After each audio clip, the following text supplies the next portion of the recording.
Well, hello. Beau Higgins here, your host of the Military Veteran Podcast. I have the pleasure and honor to be here today with a good personal friend of mine, Andy Christian, who I served with in the Marine Corps back a few years ago. It's been a little while now, getting a little less, a little grayer hair than I used to have. I used to have hair, something personal, but yes, all good. No, but okay, thanks for being here today. We really appreciate it, and would love to just jump right in and maybe kind of tell us a little bit about, your military career, and then we'll talk some more about where you got to where you are today. But I would love to kind of just give an intro of yourself. Let's go from there, Andy. Sure, sounds great, both, and thanks for asking me on to the podcast today. Been looking forward to this all week. Where to begin? I think we were just talking. I grew up in a small town, Neenah, Wisconsin, and met the Marine Corps recruiter when I was in college, and actually was working part time for a police department in Appleton, just south of Green Bay, where your wife is from. And he was a lot of a mentor to me. He was the kind of guy that said, hey, the best time of my life was joining the Marine Corps, and he was a police captain now, and he was reflecting on his career as a police officer, but certainly his 4 years as an infantry Marine was the hallmark of his life. So he certainly steered me toward the Marine Corps. Went in to see the recruiter. Next thing I know, I'm on a bus to San Diego and in boot camp at MCRD. So that's kind of where it started for me. Originally had a contract to be an O3. Went to 2nd Battalion, 3rd Marines out of Hawaii at the time, and was trained as a mortarman, then cross trained as a machine gunner, then as an O311. So wherever the Marine Corps needed the surge is kind of where I fell uh, where I kind of fell upon supporting the battalion.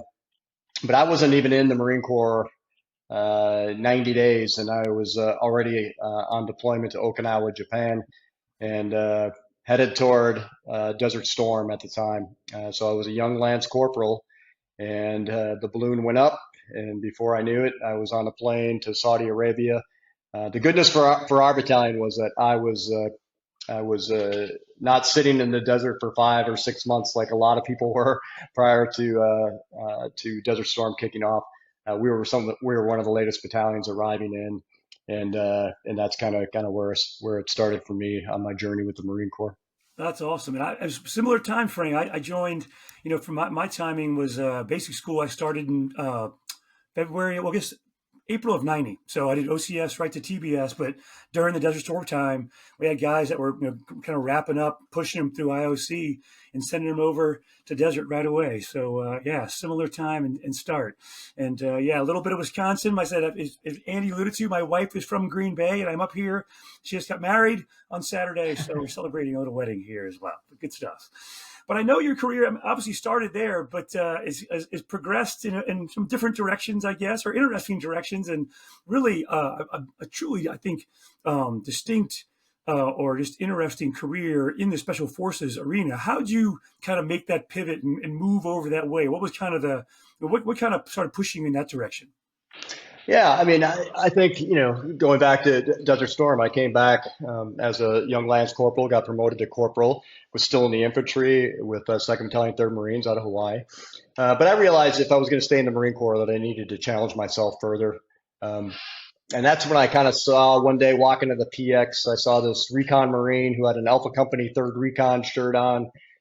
Just had a swagger about him, a confidence about him, and I started to do a little bit of research about who are these recon guys, and got connected with some Vietnam era mentors who said, "Yep, recon, force recon, that's where you want to go." And as you know, in Marine Corps history, there's a lot of jumping back and forth between recon units being deactivated, brought back, etc.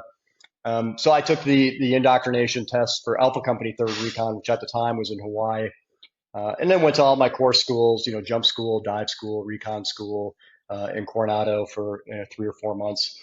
But came back from that. Now I'm a young sergeant, and they were kind of looking at shutting down recon and making these regimental recons. And I had another mentor said, "Hey, jump ship, go to 2nd Force Recon at Camp Lejeune or 1st Force Recon at Camp Pendleton. That's where you want to go." So talked to the recruiter. Before I know it, I'm at Force Recon in Camp Lejeune, and doing a workup as a young sergeant. So that's kind of where my career started within the kind of the special forces community, and went back to back deployments as a young sergeant.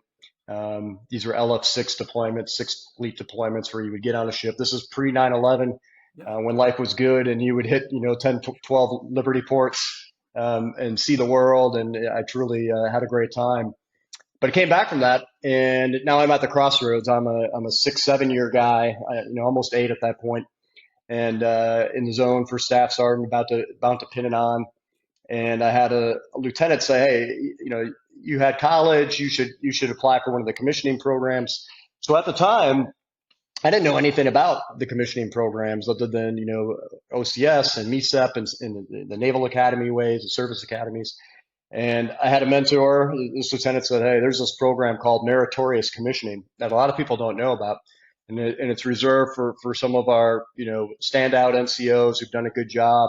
Needs endorsement from your chain of command. Is highly competitive, and you don't need to have your degree completed. You just need to have an associate's degree under your belt." And so I said, "Okay, I meet all those requirements. You need to have a high PFT score. All of the requirements were met." And before I know it, I'm at OCS. I got selected, and I'm going from sergeant to second lieutenant in 90 days, literally that fast.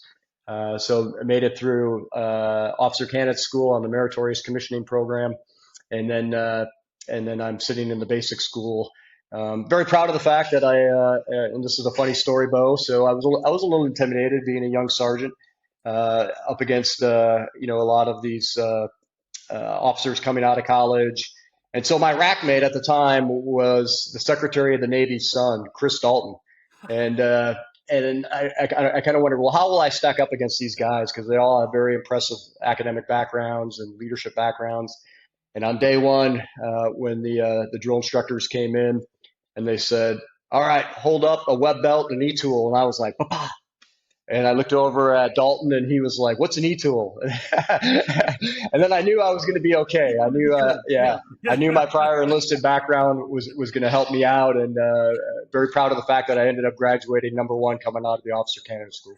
That's awesome. I have to tell you, I was that same guy, like your rack mate there, because I remember the first time they asked me to salute. I had never saluted before. I didn't know how. I gave them one of these British things. They'd like chewing me up. I'm like, I didn't know. It's one of those things. You're like, all the prior enlisted guys were like way more squared away than us guys that were coming in there. Now I could run pretty well. I was okay. I was in good shape, but man, I definitely didn't know what I was getting into. So yeah, that's awesome. That's awesome. So where'd you go from there? Obviously, what was your fleet time as an officer? Yeah, so went through as an infantry officer, went through the pipeline, and then ended up in 1st Battalion, 8th Marines, Camp Lejeune, back to Camp Lejeune, and had a great time. And actually, I think you remember Matt Trollinger from your time probably at MARSOC. So Matt Trollinger, who went on to be the MARSOC commanding general, he was actually my company commander at 1/8, and so I fell underneath General Trollinger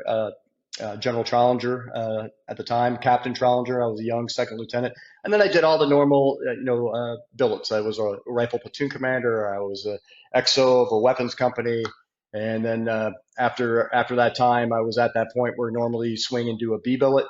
I always wanted to extend my fleet time. That was a kind of a reoccurring theme with me. I had no desire to do recruiting duty or go to the drill field as an officer. And so I kind of weaseled my way into orders to be an instructor at the Special Operations Training Group. So I went from Camp Lejeune over to SOTG at the time. Oh, let me back up. Before that, before I transitioned and went over to SOTG, I actually picked up a billet as a platoon commander with 2nd Force Recon. So I have this history of having been a sergeant in Force Recon and then a platoon commander in Force Recon, and did OIF 1, which was Mosul, and it was a very interesting deployment because we were on ships with the 2-6 Mu. So we did the initial invasion, went into Mosul. We were the only Marine force that went that far north, and did that for about a little over a month, I would say. And we did a turnover with General Petraeus, and the 101st took it over. Our objective was to seize the Mosul airport, and we did that, and then all got back on ships, and then we got diverted to Liberia because at the time Liberia, it was in the middle of kind of a coup there, and a very unsettled time where they were literally stacking bodies at the embassy, and in turmoil, and they sent the MEU there to, originally the thought process was we'll get ready to evacuate U.S. citizens, but we ended up being the major facilitator of a force called ECOWAS, which was the economic state of West African, or economic community of West African states, which was essentially taking all these African countries and providing a stabilizing peace force that could bring stability back to Liberia. And we did that for a good solid 2-3 months. We turned it over with the Army. So let me stop there. That brings you through my infantry time up into my force recon time as a platoon commander, and then kind of where I was transitioning to the West Coast to become an instructor. Got it. And from there, I mean, pretty much you were full time in the Special Forces world the rest of your Marine Corps career. Is that fair to say? Yeah, that's very true. So now I'm a captain, and I get over to SOTG, and Frank Donovan, who we have in common, Frank Donovan, who's the vice commander at US SOCOM now, he was my boss. So he was a very senior major, about to pin on lieutenant colonel. At this time, I'm a midstream captain looking at being a major, and we get united at the Special Operations Training Group, really setting up training for all of the MEUs and force recon elements that are going through the shooting package and breaching and all the courses that SOTG would run. We were in charge of that pipeline. So I did that for a good solid 2.5 years. And at that time, the Iraq commitments obviously weren't stopping. They were still going, and they were forming up all these MIT teams, as you remember, all these small teams that would go together to Iraq to train Iraqi forces.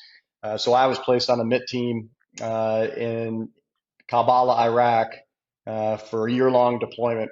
And that was a tough one, because that was one where our team was hit pretty hard. We had one Marine that was killed by an explosively formed projectile as we were convoying to the Iraqi battalion that we were partnered with. We got hit pretty hard. So it killed Staff Sergeant Jay Collado. It took the leg of another Staff Sergeant named Chris Claude, and severely injured one of our lieutenants, Justin Waldeck. And so that was kind of my first footprint. I'd seen combat before, obviously in Desert Storm and during Mosul, not as intense, but certainly there was a threat there. But this was really the first time we came under heavy fire and kind of had a fight our way out of a bad situation. That is it's crazy times back then. Those early days of the IEDs, it was a mess for sure. We all saw that. I didn't. No one relished being on the roads back in the early part of OEF for sure. So OIF, I guess, and yeah, had some great Marines that were gone too soon for sure. No doubt about that. Certainly. No doubt about that. But a year deployment's tough. I did a year later on. It's a long grind. I think for me, I mean, you probably can talk to a little bit too. Just to stay sharp mentally for a year is hard, because when you're on 24/7, like you said, in the game, it's hard to maintain that level of focus. I think. I mean, if you feel yourself kind of just like, I don't know. It's hard to stay that. I thought it was a challenge to kind of really stay on your A game for a full year. No, I agree with you 100%. I mean, there's always this break they give you, the 2 weeks go home during a 1 year long deployment, which is almost worse in many ways, right? You try to rekindle with your family, and then you're pulled back for another 6 months. But I really felt there was certainly Marines that did even longer than a year. There was some that got extended. There was some Army units certainly that did 16 months in Iraq, just crazy at that time. And I agree with you. Certainly, you hit a culminating point on any deployment where it's always good to get fresh people to come in with a new perspective, new energy. And I think the year long is just too long, in my opinion, especially if you have a high op tempo. And you see in special operations, you never see people do deployments that long, because they realize it's such a high turnover, high op tempo where you're getting after the enemy, and that comes at a cost. So I think the ideal deployment cycle is probably somewhere between 90 and 120 days. 6 months in many ways can even be too long, but certainly that is the kind of a soft model. Yeah, no, I saw it, and I think it definitely works to keep you fresh. I mean, and get new people in there, and again, could you can burn out. I mean, we've all seen the guys that were on the edge, man, and it's just not it's not pretty when you get that past that point. You kind of lose some of your functionality, I think, and productivity for sure. But yeah, all right. So you wrapped up that deployment. Then what was kind of your last kind of fill us in the rest of the Marine Corps career? Then I want to talk about transition some too. Yeah. Yeah, so after I finish the mid tour, I do the 1 year in Iraq. I come back from that, and MARSOC now is just forming up. Det 1 was underway, and there was a lot of buzz about try to get over to Det 1. You're already a West Coast guy, and of course I tried that. But the Marine Corps had a bigger vision, and at the time, Secretary Rumsfeld, and you're tracking all the history of, the Marine Corps really didn't want MARSOC at the time. There was a lot of antibodies that were, working against it, in my opinion. And so they decided Det 1, great success. It deployed forward with the SEAL team, did a lot of great missions in Iraq. But let's think bigger than just like a reinforced platoon-like concept with some great intel and enabler support. And so they started to create the foundation of what is the modern day MARSOC, Marine Special Operations Command. And so almost overnight, they said, we're going to rebadge First Force, Second Force reconnaissance companies and turn them into First and Second Marine Special Operations battalions. And when I was at Special Operations Training Group, they took Special Operations Training Group and they rebadged it as the Special Missions Training Branch for MARSOC. So you had an East and West Coast flavor of that Special Missions Branch, and they were responsible largely for similar to what SOTG was doing for the MEUs. Our charter now is to do that for the deploying MARSOC companies that would go forward and support U.S. SOCOM objectives. So now I'm a major. I'm sitting down there on the range one day, and I run into, at the time, the MARSOC G3 was a gentleman named Colonel Dan Yu. And Colonel Yu said, Christian, what's your next move? And I said, sir, I don't know. And he goes, why don't you be a company commander? I said, I'd love to be a company commander. I know the Marine Corps is really hand selecting these guys right now. And he said, let me make a call to Colonel Shuley, who was the first Marine Special Operations Battalion on the West Coast. And I had an interview with Colonel Shuley, and the rest is history. And I went over to command Alpha Company of First Marine Special Operations Battalion. Yeah, it was an interesting time. I think I'm not sure how many people track the kind of the history of MARSOC. I think people feel like it's been around for. I mean, it's there now and it's doing great. But to watch the Det 1 go down and just the lessons learned from that, and the fight that it was to get MARSOC stood up, I think is underappreciated because it was a fight. You're exactly right. There were a lot of folks that were not interested in have the Marine Corps joining in to the party, and getting access to it. And I think today people probably forget a lot of that, but and certainly I think even inside the Marine Corps, there was some pull and tug of should we do it? Should we not do it? It was interesting, obviously being at as a CO at First Recon, just the people too, because do you go over there? Do we still do, recon battalions? So we're going to hold the MARSOC. So it's interesting to watch that and be part of that evolution in some way, shape, or form.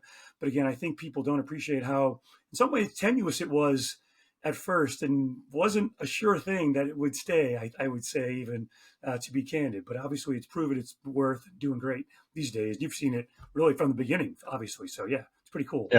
Yeah, good stuff. Good stuff. All right, so you're with Colonel Shuley over there. I know Neil was a great guy. He was over there when I was at First Recon and good mentor to me as well. And let's wrap up the Marine Corps time and talk a little more about what you're doing now.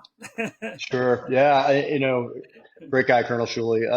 So I deploy to Afghanistan, and these are the early days of Afghanistan, 2009. This is one of three deployments I would end up doing to Afghanistan. And like you said, MARSOC is very junior in SOCOM now, right? We're just getting our feet wet. These are the first combat deployments.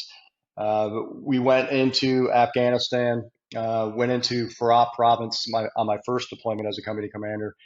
And it was, as you know, Taliban were everywhere when it came to Afghanistan, and certainly they were there. So the strategy up to that point had been, do these raids, cyclic raids with commandos or partner with somebody and try to schwack the enemy. where he is, got the biggest network. But this kind of whack-a-mole concept really wasn't paying any dividends. And we had been in Afghanistan, since 9/11 essentially. And we were repeating that same model. So about this time, a new one-star comes into the SIFSOC command. Scott Miller, he was a brigadier general at the time. He would go on to be the ISAF commander, 4-star in charge of Afghanistan.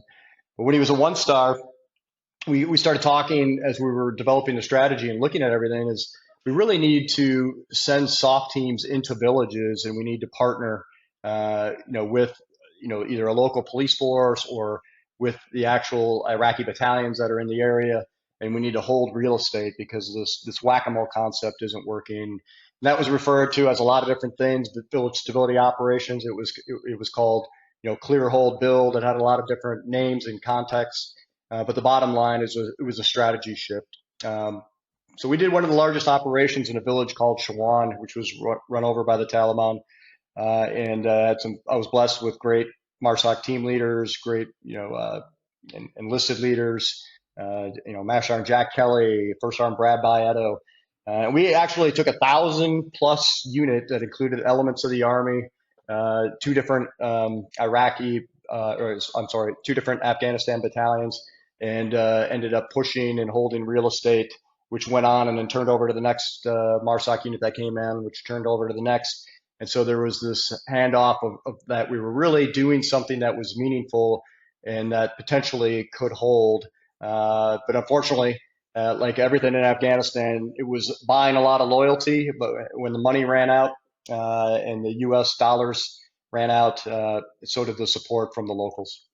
Yeah, it was. I mean, obviously, I got to be General Miller's too for a full year. So I did a year deployment over there. I know you were there at the same time, and being his intel officer and going to all the villages and building the Afghan local police program. And I was a big believer of the Afghan local police program. I mean, they're not going to win the war for you, but we viewed them as a tripwire, right? They were someone that could give you a little bit of intel that something was happening in these little towns all over the country that give you more of a permanent presence, vice just going in, like you talked about doing a raid and coming back out. At least something was there. Whether they weren't the greatest, and some of them were a little sketchy, and they were, 15, 18 guys with some AK-47s, but, it was better than nothing. And they did provide us some again, I think some good early warning radar kind of for being there. I learned it. And Scotty Miller is one of the greatest leaders I've ever. I mean, him, Comfort. I agree. They're right there, Matt. I mean, he's one of the best all time. So it's certainly a pleasure working for him as well. But interesting time. And again, I think a productive strategy. But yeah, you're right. I mean, when money runs out and they weren't getting paid, they were doing something else. It's just the dollars talk. Yeah. Yeah, so I come back from that deployment as a major. And MARSOC was very immature at that time. We didn't have a lot of depth on our bench. And General Lefebvre, who was the MARSOC CG at the time, we had some issues with another company that ended up replacing a company commander. So I had to slide back into the deployment cycle 6 months earlier than I anticipated. So I find myself back in Afghanistan for a company command, Afghan 2.0 with Alpha Company. And this time I'm in the Helmand province. Working that problem set, which is obviously the most violent place in Afghanistan at that time, as you know. And we had teams spread across a lot of different areas. Again, we would drop them in, really fight our way in a lot of times where the team was forced to take the real estate by force, fight off the Taliban, and then recruit a local Afghan police force. And then try to hold it, turn it over to the next, build upon that Afghan police force. Ultimately, it ended up being a flawed strategy, but certainly the men fought hard and did the best they could. Unfortunately, MARSOC's history, if you go to Camp Lejeune, North Carolina, and you look at the memorial wall there, it's largely written in blood, our history of the brave men that gave their life largely in Afghanistan during a lot of those kinetic campaigns. So came back from that deployment and was looking at what is the next thing for me to do. I can't stay in company command. I could have been the 3, but there was an opportunity to go to Naval Special Warfare. MARSOC needed a LNO and also an ops planner to work with the SEALs as we were developing a lot of new concepts. when it came to maritime domain operations. And so I found myself down the street in Coronado for the next 2 years. Not a bad place to be if you got to be somewhere, you know. So can beat worse places in Coronado. That's for sure. That's for sure. Yeah. No, yeah, it was great, and I really enjoyed it because it was a little bit of a culture shock for me being a Marine, and but met some great people. I worked directly for the three, a guy named Keith Davids, who would go on to be the Naval Special Warfare Admiral in charge of all the SEALs worldwide. Just recently retired. He was a great boss. But about this time, Admiral McRaven is now the SOCOM commander, and Admiral McRaven has in his mind this concept called soft LEE. So we're going to take a Special Forces liaison element, and we're going to combine Marine Raiders, we're going to combine Green Berets, we're going to put Air Force communication specialists and Army Special Forces, and make this very purple force that we're going to stick on a MUARG with the highest communication architecture you can think of. So be the ability to talk anywhere in the world at a TS level, and really be the lily pad communication architecture, as well as just a logistical node onboard Marine Expeditionary Unit, ARG shipping. So the Navy Marine Corps team with this special capability on the command ship, where any Tier 1 unit can come on board, or any soft unit that has a reason to come on board, interface with the Marine ARG, tap into all the great capabilities, and really show our joint operability and our ability to do missions that are sensitive. And as you know, at that time and still today, the MUARG is obviously pre-positioned throughout the world in very sensitive areas, ready to do the nation's work. But it's always been lacking that soft component, because soft are in such high demand that you can't just leave soft guys on a ship floating around waiting for something to happen. So this softly element became kind of the nucleus of how do we do future operations. It was Admiral McRaven's vision to do that. And I did that for a 6-month deployment on board the Iwo Jima as a young, newly promoted lieutenant colonel. That still exists? I think they've gotten rid of a lot of it. From what I understood, it kept on going after Admiral McRaven left. But as you can imagine, Army 4-star general's not a big fan of sticking their soft elements on ship. So I think that had a lot of backing because of Admiral McRaven's time as a young lieutenant, where he was on ships like that. He understood the utility and the interoperability that you do need to be successful. That you can always surge in and surge out, but you just don't establish the relationships and the continuity. And I think his vision was good. I think it just came down to not everybody's a fan of being on a ship, and SOF is a high demand, low density unit where they got to be forward training or executing missions, and cutting squares on a ship isn't maybe the best method. Fair enough. Fair enough. Nope, that's good. It's interesting to see just the evolution of all that. 'Cause we had, when we right after 9/11, I was on ship on 9/11. We were in Australia, and then right in, and we got a bunch of attachments added to us on the soft side of the house. It was interesting to see that, and some of the capabilities that was really the cool thing, is some of the toys they brought that we didn't even have on the new. And we're the best in the Marine Corps, and there's more out there that the soft guys can bring to bear, from just as an intel guy too, just the connectivity, the feed they were getting. I mean, I think these days it's probably everybody gets it, but then to be able to tap into a drone was a big deal. It just didn't happen that often. It was kind of cool. Yep. Yeah, so that brings me to battalion command. I get selected for battalion command of 1st Raider Battalion, and 1st Marine Special Operations Battalion is now being redesignated as 1st Marine Raider Battalion. And how that happened is kind of an interesting story. Obviously, there was a lot of lobbying from the World War II original Marine Raiders that really wanted to see the legacy of the Raiders come back. And so we had these special operations battalions, but they really didn't have a name other than they were special operations. You had the Green Berets, you had the Navy SEALs. And so there was a lot of lobbying behind the scenes to bring back the Marine Raiders and give a little bit of legacy and history and heritage. And that all happened. And the way the story goes, the Commandant was visiting, and one of the World War II Raiders slapped a Raider patch on his camis, and there was a picture taken of that, and then one thing led to another. That whole concept started to gain steam. So now I am the one of the first. I changed over with a great peer, Jody Lynch, who I think you know as well. And so Jody and I were the first two Marine Raider Battalion commanders. And it's a pretty hard legacy to follow when you look back at what the first original Raiders of World War II did. I mean, many of them won the Medal of Honor. There were several, Navy Crosses, Silver Stars. So it's certainly the old cliche of the greatest generation. We were walking into those footsteps and trying to uphold the traditions and standards. And so I find myself at 1st Raider Battalion in command and getting ready to go to war again. This is for me, Mosul 2.0. Went there as a young captain in a force recon platoon. Now I'm going back as a battalion commander. And what's interesting, Beau, and what changed decisively is Trump now came in fellow General Mattis is now the Secretary of Defense. So prior to me deploying to Mosul, my fellow battalion commander, who I took over from,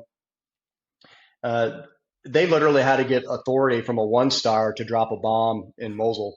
And what Secretary Mattis did at the time is said, hey, that fight's never going to work. We need to have that kind of target engagement authority residing at the battalion commander-like level to be able to, shoot Hellfire missiles off of a Predator or a Reaper. And so that really changed the game overnight. And like any good officer, we found our way into the campaign plan of how to partner with the right unit and get in the fight in Mosul. And I can tell you, out of all the operations I've done 3 deployments to Afghanistan. I've done 5 to Iraq, several to Africa. That last deployment as a battalion commander in Mosul was the most kinetic, most violent fight out of all the operations that I've ever done. And to say that, that fight was intense would be an understatement. It was also the first time we were ever attacked by drones in combat. I mean, the vehicle that I had in the early days was an up-armored Toyota Land Cruiser, and they would fly over DJI quadcopters and drop 40-millimeter grenades. We got video of it going through the engine block of the Toyota Land Cruiser, and that was the daily rhythm. We had no counter UAS ability. Iraqis would get into the Death Blossom and fire AK-47s in the air trying to knock down these drones, but that sent off shockwaves across DoD. And to where you see the fight now and you see the evolution, it was truly amazing. But we were getting calls from Defense Department officials daily about how many drones had attacked us. What was the employment concepts, and so that really started off. How do you fight this 3-dimensional threat when you got to be literally looking up above the skies? That wasn't the case in Afghanistan, but was now in Iraq. So let me stop there. Throw it back to you. No, that's crazy. I think that's news to me. I mean, again, I had retired by then, but still, I don't know that got that much publicity, maybe as it should have or could have. I mean, again, I feel like we see it every day in Ukraine now, and you hear about it. And again, I'll be down at Suffolk next month, and there'll be every drone under the sun there by this time, But honestly, I had no idea that was going on in Iraq back at that point in time. So just interesting to see the evolution of that fight and the lack of preparedness on our end, which is kind of crazy to think of. But yeah, I know we adapt pretty quickly, I assume, but still, it's crazy. Yeah. Yeah, so just to close on Mosul, there was 2 sides of Mosul. There was the east side, there was the west side when it came to the fight, and I was there with both. My counterpart, I had SOTF North. My counterpart had SOTF West. Commander Beef Dreschler, who's now retired, is a great American, great guy. So I had elements of SEALs underneath me, and this was not new to me. When I was in Afghanistan, I commanded Army Special Forces, Navy SEALs from different SEAL teams. You would get a rotational platoon or a rotational ODA. And that was, again, the case when I went to Mosul. This was a joint fight. So we had Iraqi partnerships. We were partnered with both SOF and also what they called the ERD, the Emergency Response Division, who had very much Iranian Shia ties, and there was a lot of angst about that. But you needed somebody to fight against. It was that concept of an enemy of my enemy is my friend. and that was in full effect in Mosul. Just to put it in context, and I'll close out, because I tell this story to a lot of people where we now have this three-dimensional fight, and we had, of course, aviation overhead all the time. But it was very frustrating for the Iraqi commanders, because what happened is ISIS literally had almost 6 months to a year to prepare the defenses of Mosul. And to keep it in context, Mosul is 6 times the size of San Diego. So imagine developing a battle plan to fight urban warfare in a city 6 times the size of San Diego. So they had literally taken every vehicle you can think of that was around there. Think of your Toyota Hilux, load it with explosives, weld a bunch of protection on it so it looks like a Mad Max vehicle. And then as you're trying to seize territory block by block, this brutal fight would ensue. And on average, we would drop 6 to 8 airstrikes a day at least in the peak of Mosul. So when you look at how we're fighting today, which largely one big operation would go to the POTUS level to approve a strike. I was approving that at my level, 05 commander, daily. And so the casualties started to mount up where your varsity team of Iraqis were getting attrited, and you were now at the JV stage of a lot of junior NCO leadership because your leaders were being killed off systematically. And it was the same on our side. We had several Marine Raiders who had gotten wounded, shot, Navy SEALs that got shot. I had an Australian commander who told me, your Marines and sailors, your SEALs and Raiders prevented an Iraqi battalion from getting overrun. Kudos to you. Says a lot about your leadership. Then the next day, when a couple of them got shot, Andy, what are you doing? You're at risk of getting fired. You got SEALs and Raiders getting shot. They shouldn't be that close to the front. So those were the conditions that you went from hero to zero on a daily basis. And just to close out, it was a great experience for me because it was a very hard-fought fight. Honored to have commanded SEALs and Raiders and Green Berets in combat, and that's something that I'll take with me for the rest of my life. So that leads me to coming back now after battalion command in the deployment. I got selected to the National War College, but really was at the crossroads at the time. I was married, and it just wasn't going to work out for me to stay in the Marine Corps any longer. So made the decision to get out and pursue other things.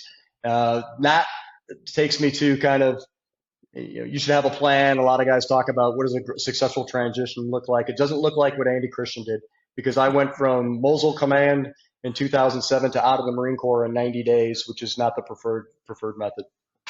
Definitely not the preferred method. It worked. I know it can work, but definitely not the preferred method. And it's interesting, I think, and I would hope you would agree with this. People always ask, when should I retire? Or people, I'm like, when you know. Like, I can't exactly tell you how but I just knew. And for me, I had my change of command in the morning, and I retired in the afternoon. I had done everything and more that I thought I could do, would possibly do. And again, to go out from battalion command and get to school, and it's just kind of one of those things. Obviously, there's a personal side to it, isn't the professional piece to it. But yeah, 90 days definitely not the optimal way. What did you do right in transition? I guess maybe what things did you do right? Yeah, that's a great point. And so I knew that I was lacking in many areas when it came to transition. And the Marine Corps, as you know, they give you like a week-long transition. You get this seminar and you're out of the Marine Corps. And it's largely like, don't go to a job interview and say, oorah. It was all basic stuff that wasn't all that helpful. And so at the time, I heard about this great organization called the Honor Foundation, and did a little homework and applied and got accepted. And that was probably the biggest game changer for me personally, because I really needed it. I really needed to, number one, shift focus from, dropping bombs in Mosul to now transitioning and figuring out what I wanted to do in my second chapter. And so the Honor Foundation is very good about really having you go there and show some vulnerability, really get out what you put in. And, I figured out what my why statement was to this day. I kind of live by that ethos. So my why statement was to inspire passionate people to innovate so the team can move at the speed of trust. And so I found myself in this environment where I really understood technology and loved technology. and also understood team concepts. So I had to figure out what kind of company would be good for me to transition out, that liked technology, that understood my background, that understood leadership, and where I could really potentially solve complex problems. So that's kind of was my going in position. And before I got out of the Honor Foundation, I had done a series of interviews with a lot of great promise with a company called Nikola, which I ended up taking a position as. At the time when I got hired, I was the director of business development, but got promoted within 6 months to vice president of business development. And Nikola does. It's all electric vehicle stuff, right? Yeah. Electric vehicles. It just literally declared bankruptcy about 2 months ago, unfortunately. But it was a company that had a charter to bring zero emissions technology to the world in two different forms: electric semi trucks and hydrogen powered electric semi trucks. But at the time was dabbling in a lot of different applications for different uses of off road, with electric vehicle technology. So I was brought in to lead a military program that they had gotten a congressional ad to build a prototype hydrogen-powered electric off-road vehicle for DoD. And so I was involved with that program for about a year. And this is an interesting story, one worth sharing. So as we're unveiling this vehicle and we're getting a lot of traction, it's very fast, just like Tesla's vehicles, right? But this was the off-road version, so it could go 0 to 60 and in 3.5 seconds. It was super fast, super powerful. Nothing like this existed in DoD. So I get a call from overseas, and the gentleman says, "Hey, my boss would like to come and meet with you. Can you fly out here?" And I said, "Sorry, I can't bring the vehicle out there. There's only 2 of them. They're all committed to the United States." He said, "Okay, I'll check back with you in a couple weeks." Calls me back in a couple weeks, and he says, "My boss is going to be in America. He'd like to swing by your headquarters." We were in Salt Lake City at the time. And I said, "Okay, who is your boss?" And he said, "Well, my boss is King Abdullah of Jordan, and he's going to meet with Trump at the White House in Washington, D.C., and then he's going to swing by Salt Lake City, and he's going to drive the off-road vehicle and test it. We're very interested in this." And so you never know if this is true, but I knew it was true when his personal security detail showed up the day before the king was to arrive. And sure enough, he showed up on the ground. I spent the day with him along with our team. And a lot of people don't know King Abdullah is a very good off-road driver. He's won some Baja events internationally. He's got a very cool background, and so we took him around the hills of Salt Lake, and he test drove the Nikola off-road UTV. So that was a great story, and he invited me to come back to Jordan about 3 weeks later to the palace, where I flew in by myself. CEO couldn't make it. And I spent 4 days on the ground with his staff, mostly general officer staff. And I knew that this was something special when the 3-star general I was interfacing with, because his employment concept, he wanted to use these vehicles in a border patrol type mission. Obviously they had their own security concerns for electric vehicle, because it wasn't a very long path that they were transiting 20, 30 miles a day where he could use those type of vehicles. But it really clicked when the 3-star general said to me, "I'm very excited. Tomorrow we will go to the palace. We will meet the king." And I said, "You must get to meet the king all the time." He said, "No, this is my first time." And I'm like, "Well, this is my second time I'm about to meet the king." Yeah. So this is great. But I take that story and share that with people, because you just never know in whether you're a Marine or you're in the tech field, who you're going to meet and what a lead can lead to. And in this case, it was a great relationship and a memorable time. No doubt. No, I say it all the time when I do these podcasts, when I speak. If you're the opposite of, or if you're not networking, you're probably not working, right? There's one difference between networking and not working, and that's what it's all about: is getting out there when the right timing, opportunity have to kind of collide. And that's how you get a job more than often. Applying through a typical CRM system is not the best way, to find a job. But I will put a plug in too for the Honor Foundation. I've been a mentor for the Honor Foundation as well. Great outfit. Yeah, I mean, it's been fun for me. I've done similar for ACP, American Corps Partners. So for anyone that is watching the show, I think the Honor Foundation is mostly focused on SOF folks. I think they've grown their charter a little bit, but there's a SOF heavy focus to it. For sure. But again, ACP, another great organization. The Commit Foundation, another one that does a great job.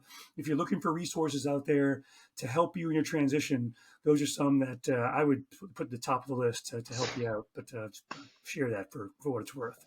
All right, so you finish up there. I finished up at Nikola. Yeah. I finished up at Nikola, and they kind of shut down their military division, and I transitioned to really critical infrastructure. How do you charge a semi truck in the middle of nowhere as you're developing your prototype vehicles? So I took that on board. They gave me a small team. We designed what was called a mobile charging trailer, which allowed us to charge in the deserts of Arizona or in northern Michigan during cold weather testing. And that led to actually designing a commercially viable product off of that. And that was the first profitability for Nikola. We sold a little over 2 million of these mobile charging trailers to various dealers within the network. But I started to see the drum beating with Nikola. This is a really tough market.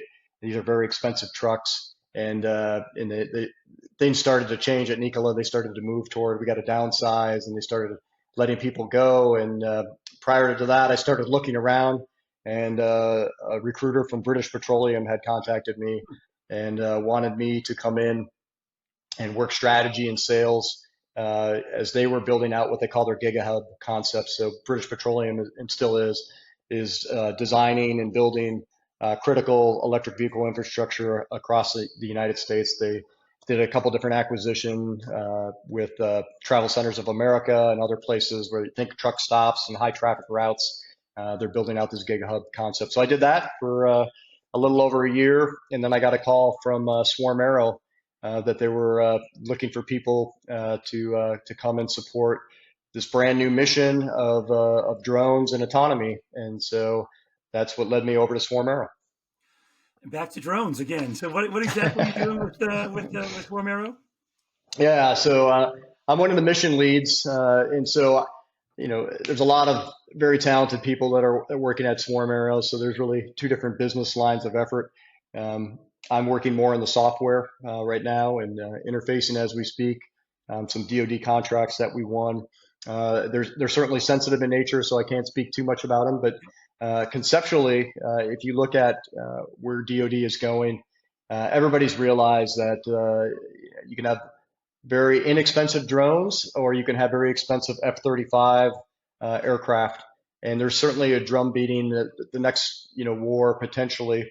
Having a lot of inexpensive things when it comes to drones, whether those are boats, ground vehicles, aviation assets, certainly can be advantageous. That's playing out in Ukraine as we speak right now. So Swarm is heavily invested in how do you take heterogeneous control of not only hundreds of things, but thousands of things. And so when we look at reducing cognitive ratio on operators, historically that model has been you've got one drone and you got one drone operator that's looking through a first-person viewer, and he's controlling the drone. In the future, one drone operator will be controlling hundreds or thousands of assets. And so that requires us to kind of shift gears on designing software that will support those kind of numbers, and the collaborative autonomy that you design in support of the command and control that goes with that is going to really set the tone for the future of warfare throughout the world. And I'm working on a lot of those projects right now within DoD and trying to deliver new capabilities to the warfighter and solve the most complex problems that the warfighters face. That is awesome. Sounds like something I could have used as an intel officer back in the day in the Marine Corps. For sure. No doubt about it. No doubt about it. Well, that's awesome. And it's interesting. Again, I love the way we're able to kind of follow your passion for leaving the Marine Corps, getting into a place where you could do some tech cool things connected still to DoD. Obviously, that connection is something that has borne fruit for you to continue and obviously network to a new place where you're still continuing to work with DoD and bringing your experience from the Marine Corps to that as well. I mean, any final words from you or thoughts on transition, military, what, it's kind of, things, words of wisdom you would share with someone that may be looking for a job these days or looking to get into, a more senior roles as they get out of the military. Yeah, I mean, I mentored a lot of soldier, sailor, airmen, Marines that have been in a similar situation that I've been in. As you transition out, you don't know what you don't know. A lot of people tell me, follow your passion, but I don't necessarily agree with that because, I'm passionate about the Green Bay Packers, but I'm never going to play in the NFL, right? And so passion will only take you so far.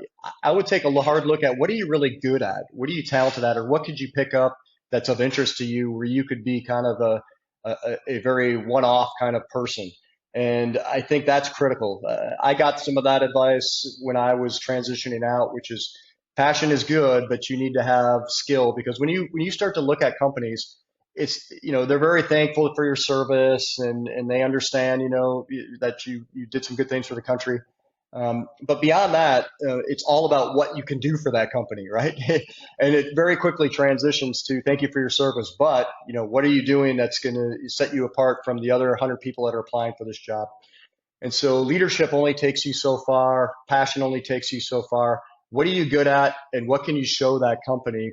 How you can come into that setting and provide real value for them. And if you can, solve problems and provide value, you're going to have a future not only at the company maybe that's recruiting you, but other companies that are also out there. So, combine passion with your talent and everything that made you successful in whatever branch of service you're coming from, but be realistic in your expectations. No, you really nailed it on the head, I think, Andy. I mean, it's the idea of you have to have some type. I mean, soft skills are great, but I want you to be able to lead. I mean, that's something we want in the civilian world. That said, you can't just jump into private equity if you can't read a P&L, profit and loss statement, right? You can't just jump into some of these jobs without being, at Amazon, people were always like, can you do advanced Excel? Can you do a SQL data query? Like those technical skills you have to have both, right? For a lot of these jobs. And again, the leadership part, I get that. I want that. That's going to do you well, being able to both lead, to your subordinates, but also to lead up as well is a big deal. And I think, again, the more senior you are in the military, you bring those skills, but something that you can bring that is tangible and not just saying, yeah, I'm comfortable in chaos, put me in. I'm like, that's great. Right. I need you to have a little bit more than just comfortable in chaos, So yeah. 100%. Yep. Awesome. Well, hey, thank you for the time today. I really appreciate it. It was fun and just talking with you, hearing some of the stories and being some of the places we've been together in the past and some good memories past and friends that we talked about as well past are awesome. So thank you for the time. Keep up the great work out there. And I hope our paths cross again soon. And go Packers. But my wife is a Packers fan too. So go Pack. All right? Absolutely. Thanks, Beau. It was a pleasure. You're up.